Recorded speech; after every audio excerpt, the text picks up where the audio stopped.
After playing Expedition 33, I was amazed by all the metaphors of art and how the game creates the message that art can be used as a tool to explore mortality, memory, and the enduring power of artistic creation.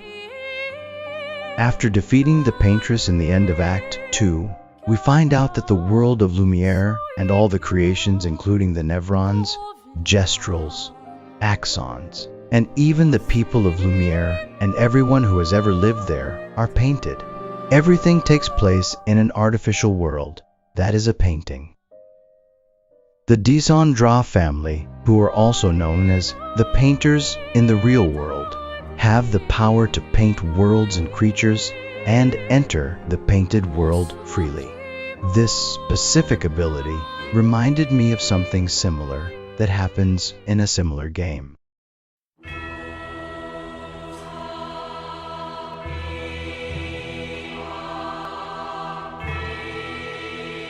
In the Dark Souls universe, there are paintings that which you can enter and explore that painted world. My theory is that the painting girl in Dark Souls 3 DLC, Ashes of Ariandel, is either an ancestor to the Dandra family in Expedition 33 or somewhat connected to them. First, I will try to explain how these universes are connected.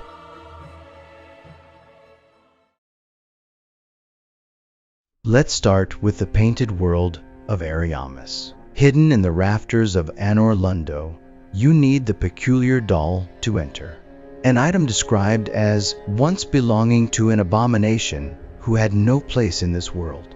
That abomination? Likely crossbreed Priscilla, part human, part dragon, and wielding the life hunt scythe, a weapon so terrifying it was locked away along with her. This entire world is populated with enemies the gods wanted gone. Occult users, toxic, engorged hollows, crow demons, and phalanx hollows that feel ripped straight from demon souls. And the theme becomes clear. The gods feared what they could not control, and so they turned to a metaphor. Art. The painted world is literally a painted prison, a fabricated reality used to exile dangerous truths. But the lore goes even deeper. Throughout Ariamis, we find references to Velka, the goddess of sin, never seen, only whispered about.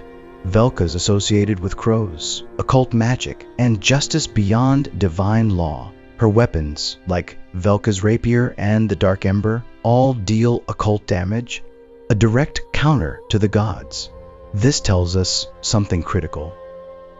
Art is not just exile, it's rebellion. Velka's magic, Priscilla's life hunt, even the enemies in the painting, all represent ideas too dangerous for the outside world. In short, the painted world is a canvas for everything the gods wanted erased.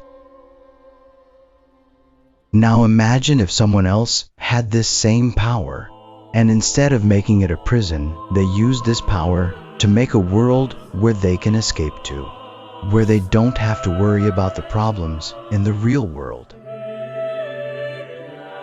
For example, like the world is burning, or the world around them is dying and it's affecting everyone. A perfect example of this being shown in Expedition 33 is near the end of the game. Since the fire, our family has crumbled. Aline in the canvas. Clea fighting a solitary war. You, a living ghost. Verso's death broke us.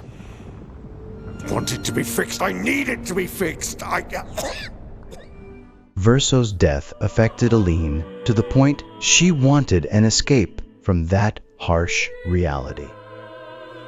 The same way the fire disfigured Alicia and took away her ability to speak in the real world. She wanted to stay in the canvas because she was no longer disfigured and could speak again, and she could see a version of her dead brother again. And they are looking for a safe haven, an escape, from the unending cruelty and reality of the world?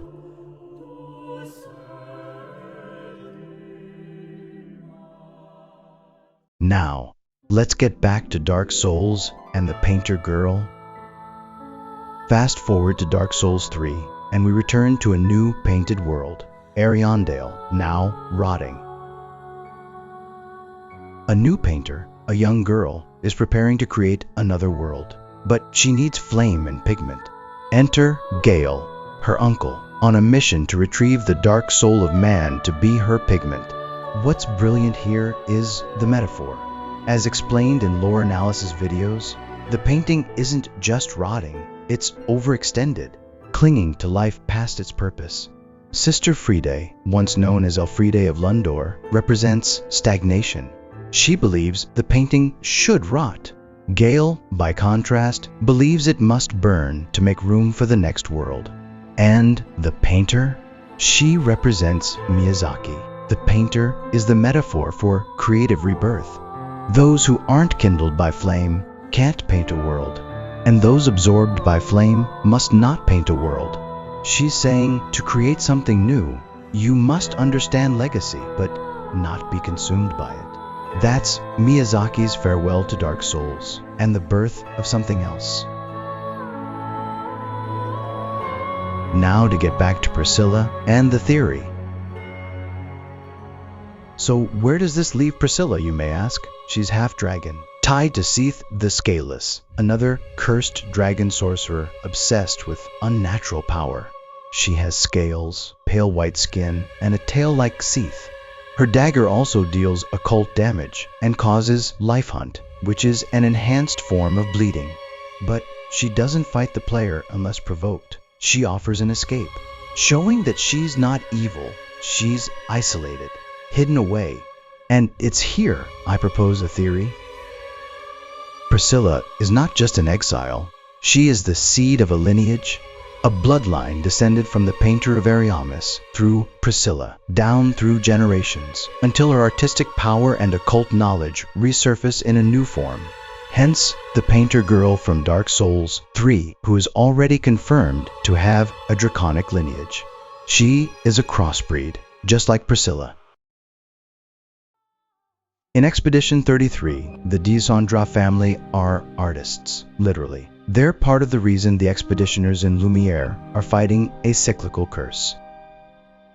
Echoing the fire and dark loop from Dark Souls, Clair Obscur, the name of the game, is itself an art reference, chiaroscuro, meaning the interplay of light and shadow.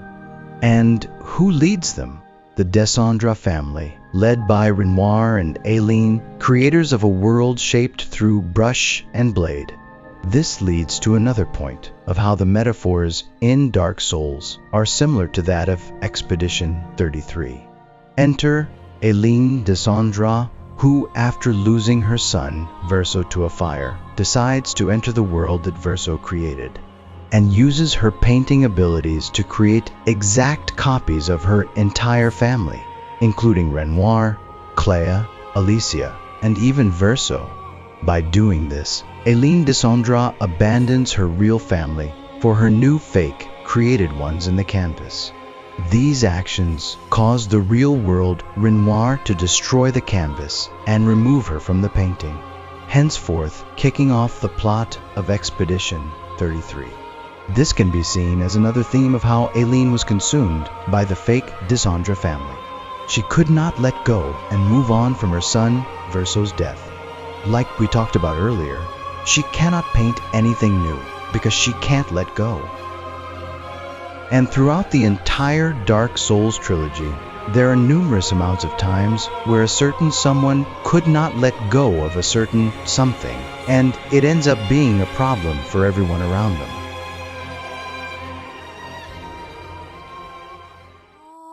The theory, the painter girl's legacy, lives on through the Dandras. They are probably her descendants, inheriting the gift, or curse, of world creation through art. Their abilities reflect the life hunt of Priscilla, the occult of Velka, and the dark soul that Gale retrieved for the painter. The world that they live in, a painted world. metaphorically, and perhaps literally. And just like Ariamis and Ariondale, it's beginning to rot. We can use all of these similar themes, metaphors, and other elements to assume that the painter girl from Dark Souls 3 probably taught other people how to create a world through art, or passed down this knowledge or power to her children. The most important thing to take away from this video is the metaphors and hidden meanings in these games, and how they are similar. From Ariamis to Ariondale, from Priscilla to Gale's Painter, from darkness to flame, and from exile to legacy. Dark Souls wasn't just telling a story about gods and hollows. It was telling a story about art, about how creation is rebellion, a way to preserve what others would erase. The painter in Dark Souls 3 didn't just finish her canvas and create a new world. She passed down her gift. And in Expedition 33, that gift has returned. The brush is in new hands. The canvas is waiting. Thanks for watching. And remember, even in the darkest world, someone has to paint the light. If you have made it this far in the video, then you are probably thinking right now that all of this is a huge reach of a theory, and I would not blame you at all. Of course, there are a lot of things that still need to be explained, like how the Dandra family slowly die if they are in the painting too long, because nothing like this happens in Dark Souls or is spoken about. But I mainly wanted to talk about how there are a lot of similarities between the two games, and use these clues to determine if the painter girl passed down her power through time. Now, obviously, these two universes are most likely not connected, but it is still an interesting idea to think about. With that being said, leave in the comments what you think about this theory. Any feedback to this video would be very much appreciated, and please leave a like and subscribe. Thank you for watching.